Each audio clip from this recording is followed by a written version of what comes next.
Membuat ekoenzim yuk! Berikut adalah langkah-langkah dan cara kerjanya. Baiklah, alat dan bahan yang kita pergunakan dalam pembuatan ekoenzim yang pertama adalah timbangan untuk menimbang bahan organik yang akan kita pergunakan. Kemudian gelas ukur untuk mengukur volume air dan wadah berbahan dasar plastik untuk menyimpan hasil ekoenzim yang akan kita fermentasi.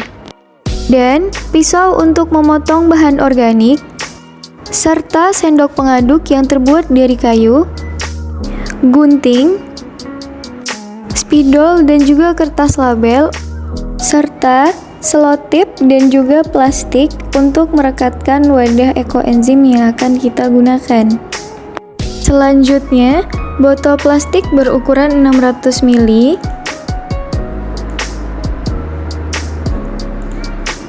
dan juga corong, juga selang kecil, serta saringan untuk menyaring ekoenzim. Selanjutnya, bahan yang kita butuhkan adalah air atau aquades, gula merah, dan bahan-bahan organik. Langkah pertama, mengukur volume wadah yang akan kita gunakan untuk menyimpan ekoenzim dengan cara mengisi air atau aquades ke dalam wadah sampai penuh. Setelah itu, memindahkan air dari wadah ekoenzim ke dalam gelas ukur.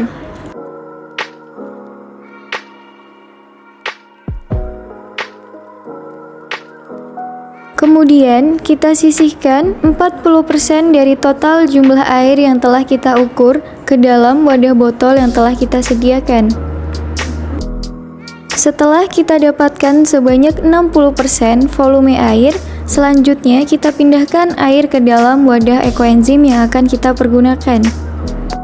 Dan menimbang gula merah sebanyak 60 gram dan melarutkannya ke dalam air dengan cara mengaduk gula merah dengan sendok pengaduk yang telah kita persiapkan sebelumnya.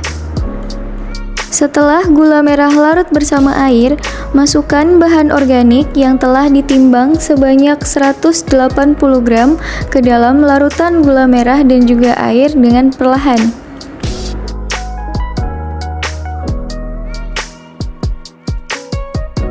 Dan mengaduknya dengan sendok kayu yang telah kita persiapkan supaya bahan organik tercampur dengan larutan gula merah.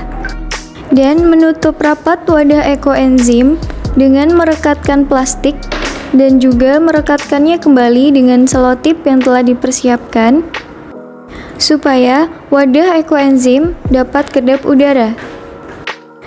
Lalu, menempelkan kertas label pada wadah ekoenzim untuk membuat tanggal pembuatan serta tanggal pemanenan ekoenzim. Setelah 7 hari, buka wadah ekoenzim untuk mengeluarkan gas yang terbentuk selama proses fermentasi. Kemudian, tutup rapat kembali wadah ekoenzim serta menyimpannya pada ruangan yang memiliki sirkulasi udara yang baik dan tidak terkena cahaya matahari secara langsung. Lakukan hal yang sama pada hari ke-30. Dan pada hari ke-90 fermentasi, ekoenzim siap untuk dipanen. Berikut adalah langkah-langkahnya. Alat dan bahan yang diperlukan untuk memanen ekoenzim adalah 2 botol berukuran 600 ml, saringan untuk menyaring bahan organik dari ekoenzim, dan corong untuk memindahkan ekoenzim ke dalam botol, dan juga selang kecil untuk memindahkan ekoenzim ke dalam botol, dan juga ekoenzim yang siap untuk dipanen. Kemudian, buka wadah ekoenzim dari selotip yang masih merekat, dan tempatkan wadah ekoenzim dengan posisi lebih tinggi dari botol ekoenzim yang akan kita gunakan untuk menyimpan ekoenzim. Masukkan salah satu sisi ujung bagian selang ke dalam bagian atas cairan ekoenzim dan hisap ujung lainnya, lalu arahkan ke dalam botol ekoenzim. Hal ini dilakukan untuk mendapatkan cairan ekoenzim tanpa endapan.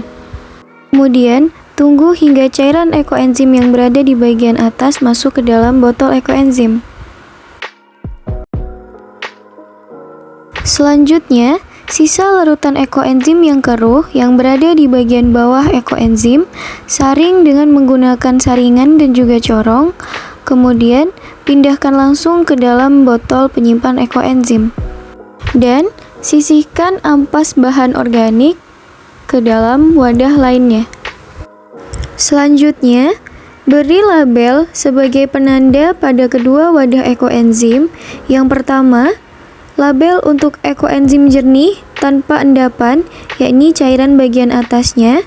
Dan pada wadah kedua adalah ekoenzim keruh dengan endapan yang merupakan cairan ekoenzim yang berada di bagian bawah wadah. Inilah hasil ekoenzim yang selesai dipanen dan siap untuk digunakan. Sekian langkah-langkah pembuatan ekoenzim. Mudah bukan? Selamat mencoba!